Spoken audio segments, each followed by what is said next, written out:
Hi guys, what's going on? It's me, Stephen Ball, Matthew Turbo, Magic Silver Room. Why is that scary voice? I don't know. Right, this is for some of you, this is a course. For some of you, this has been a lot of questions answered, and these are going to be the videos that I'm going to be doing on Fridays. So tomorrow, you'll get the full in-depth course. But tonight, I want to kind of be relaxed. I'm not going to do so much interaction because I just want to talk at the camera. But the reason I do these live streams is because A, the video on the phone, I don't have lots of space for the video on the phone. And two, I guess it schedules pretty quickly. So, like the driving your own vision, this will be a course too, and it's going to be. I'm gonna not do a series, but I will do a series pretty soon, called How to Make Your Own Space Anywhere. That's going to be a great series coming soon. But I'm just going to sort of talk you through project management. Every Friday when I do my live streams on Friday, they'll be leading up to the MGRX. So there'll be a series for that. But I guess kind of people have asked me about project management because they know people have cottoned on that I'm a project manager, and I'm doing a blog soon on how to be a great project manager and how to what people need to do to be a great project manager. And it comes at me all the time. Stephen, you're a project manager. What do you do? How do you manage projects? I ask people the same thing when they do projects. How do they manage their projects? It may be that you are working for a bank and you do projects for a bank, and that may be different. It may be your project in building, and that's kind of, ever the forte. But what we do is web design, web development and design. And a lot of the questions I get is, how do you project manage in web design when you don't know web design, when you're visual see the page and all this kind of thing, and you have an imaginary business and all that kind of thing. Well, my answer to a long-winded question is this. I write the projects. So basically, I do the client briefs, which project managers aren't really supposed to do. Someone else is supposed to do that, but because I own the firm, I do the client briefs, and I also do the project briefs. Now, the project briefs, I like my project briefs to be nice and detailed. The client briefs are more detailed actually than the project briefs. The project briefs actually are supposed to be kind of brief, but the way I do them is totally different. And I will show you a project brief, or I will make one up for you guys for a video,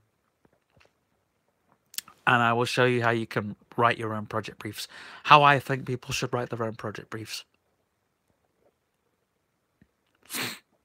Maybe that's something that I will talk of in a video. But the client briefs are very detailed because they're not kind of small, because I like to know what they want in a website.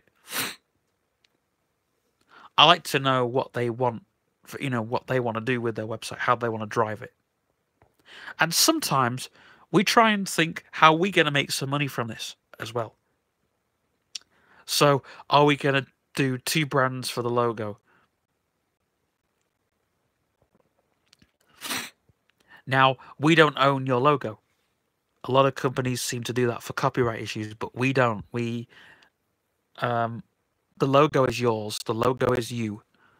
We sell that logo, right? And something else that's pretty new is I wanted to talk about some things you need to know and some things you don't. Some things that I don't need to know is programming code, or code. But I've got into doing stuff CyberClans. I've got into doing the another part of the app,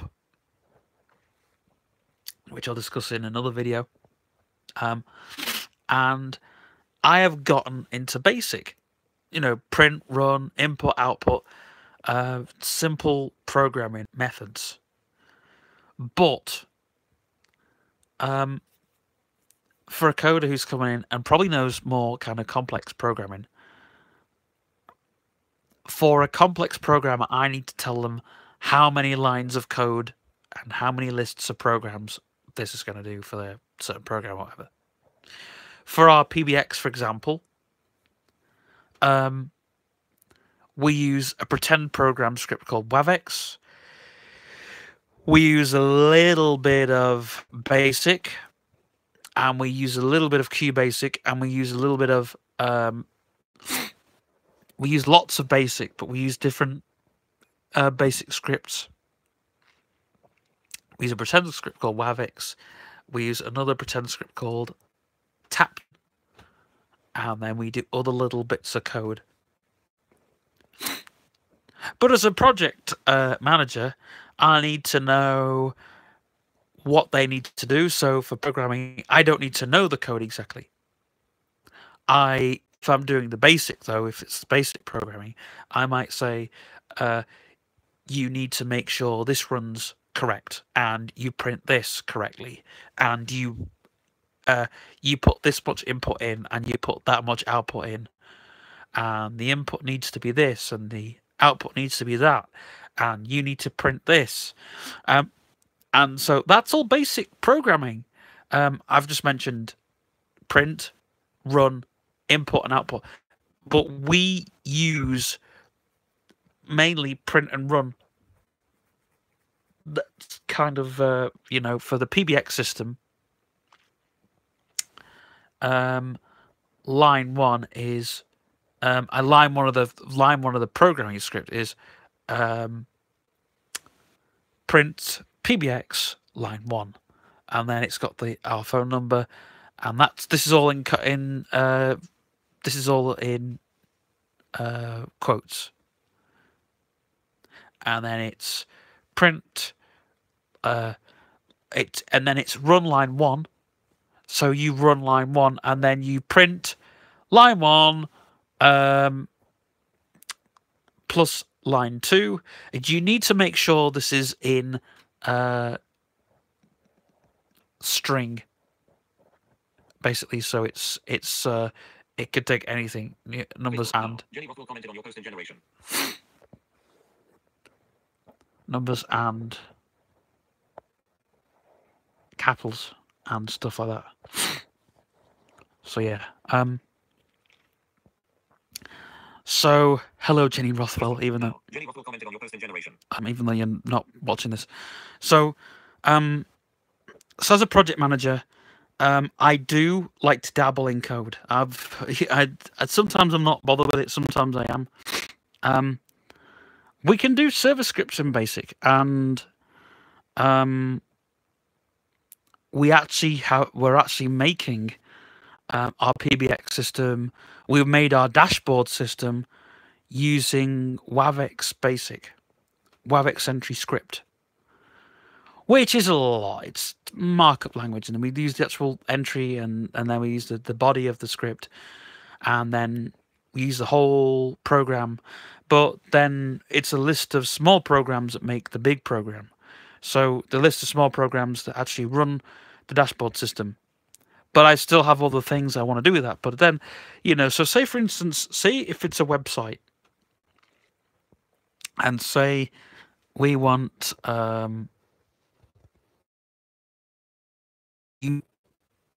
we want a better user interface. Okay. We want a good user interface, and we want the best user experience. A programmer will know that sort of thing. So we'll say, we want the first 15 lines we want the first 10 lines. As 10 is a good number. And plus, what do they say? what is it? Make sure you obey the first 10 lines of programming or you will go to hell. I think if you've sinned, you're on line 6. Anyway, they say 10 lines is good. 10, 20 lines, whatever. So I will say within first 10 lines of code, make sure that it gives the user the best user interface, and make sure that all these programs, all the lines, first 10 lines of programming, make sure that that gives the user the best experience that you can give within that page. Okay? So it could be anything. It could be they want the best, they want the best database, which is the back end. So obviously they will want, the customer will want, say if he has got logins and stuff, the user will want the best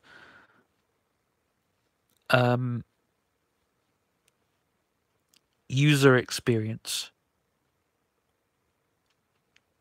as well.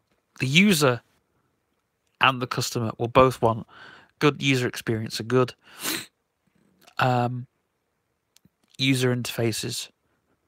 And say if the user, say if the customer has got, say, profiles or whatever, they'll want the best database, so you log in and it gets that information on their accounts or whatever. That programmer will have to make sure that they have got the best database. And I will say within the first 15 lines in the project brief, when I do the project brief for the programmers, they'll have the first 15 lines of code will do this, and the first 10 lines of code will do this. And these small programs will do this and that. Now, I don't have to know code, but I have to know what the programs are going to do. I have to know what on the website I want them to do. I want to know if it's a database. I want to know what that database is going to do and how that database is going to be managed. Now, usually in a client brief, I put what that's going to do anyway. So usually when we get the client brief, they'll look to the client brief before they look to the project brief. Because the project brief for a programmer, if I'm doing a project brief for Nathaniel, who's one of our programmers, who's one of our coders, he won't get stuff like find this or draw this, and make sure you have looked at the wireframe. They want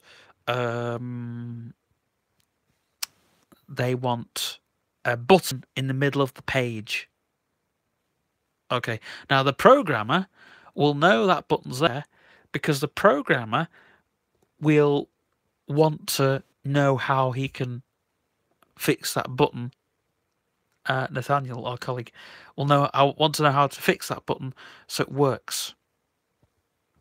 And that button will be 10 lines of code. Or it might have been 5 lines of code, depending on what that button is. If it's a call to action, I believe that's 8 lines of code already. A call to action. And you don't realize when you press these buttons how many lines of code it is. It depends what that website's doing. If it is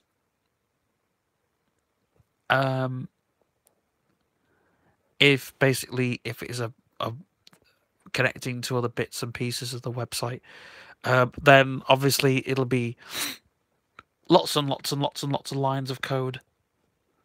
So it just depends. And it might be a site that runs another app, an external app. We've got a few Internet of Things companies, and they want their apps to run alongside their websites. We've also got a banking website, which does it sells It sells security. It sells like banking security. For that app, for that application, that will run. Now, time for bed. Go to bed by 11 p.m. to get a full 8 hours of sleep. That'll be 20.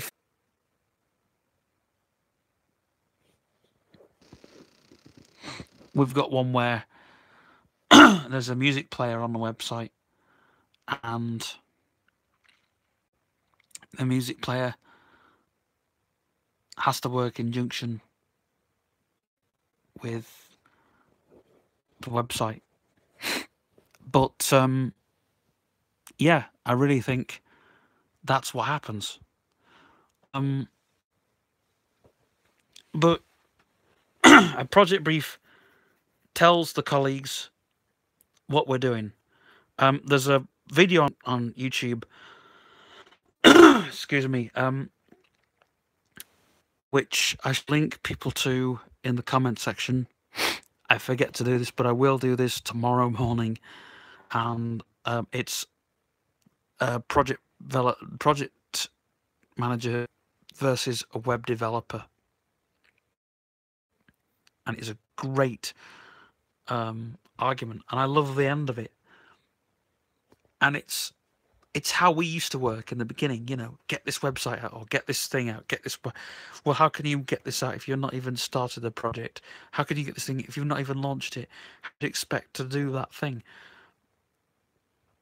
What we do now is we run the things ourselves. We run a lot of things we do. It doesn't really matter. It doesn't, depends. But as what I do is, as a person, is I say, look, okay, we're running this. You have a board, right, of 10,000 projects. Put them on a board. You say, right, okay, this is what you're going to do. When we had a brainstorm, we got the first thing that we got on one of our papers was the project management needs to. And I was like, well, hold on a second. If the project briefs are shorter, you wouldn't know exactly what your job things in the project brief. I hate writing, but I love to be able to put things down. And when I'm discussing things, like when I'm discussing with Tom on the phone, you need to do this and make sure our programmers are doing that. Because I don't think visually, but I can tell a designer and a developer what they need to do. I can say to the developers, wait until the designers have done their bit, but make sure. Because now we got 3 websites that are about to go live. And the developers need to see what's going on, what needs to be added, what pages. Otherwise, it becomes absolutely head over heels. And that's what makes, to be frank, that's what makes a project manager really good. And I'm going to finish this video because I'm really tired, but I will do a longer one. I'm doing a longer stream tomorrow, and it's going to be on what, in actual fact, and I just want to say, the things you need to know is, you need to know visually. Visual, you need to think on your feet as a visual person. If you're not visual, like me, because I'm visually impaired, but if you don't have that visual way of thinking, you need to have somebody who can do that visual way of thinking, because it makes project more better. So you need to make sure. But some people think in code. With me, it's how's that going to run nicely? How's it going to run? And it's a print run, and feeling like I'm obsessed with the programming. I will say, well, hey, hang on, this website needs, all these series of different programs that are going to do this. The music player, this is going to run this, blah, blah, blah. It's going to run the music library. It's going to check the copyright status. There's going to be a database running behind it. The first 15 lines will be this, blah, blah, blah, run this, run that. Run the entry, make sure you press this button, blah, blah, type this in. And so when the programmers get it, they'll understand what they need to do, and they will do it, and they will go in and do it. What you don't need to know is you don't need to know whole different bits of code. You don't need to go and learn different bits of code. You don't need to learn different bits of design. I like to scribble things on the board because that's me. I like to take pictures of things. That is me. I like to. I have a ritual every week where I take a picture of the computer screen because I can't save it to whatever, and I put that out on Facebook, and that happens every week. And I always take pictures of things, and then I put them out on social media every week. And who says that you can't be doing that? Who says that you can't, who's got a phone these days? And social media is so good. Because you could take a picture of it and you can put it on your profile and put it on your page and put it in your groups and whatever. And that's how you can grow your community, your working community. In fact, people search for you and they'll see how much work you've done throughout the whole year. It's strange because Facebook, one of the good things of social media is people search. I mean, LinkedIn, I had about 5 searches, and I've not used LinkedIn for ages. But on Facebook, I got 10 searches related to what I did, and 10 searches, and that is a good thing alone, and we will discuss that because it's very, very important. And one serious thing I think that you do need to do is look at your strategies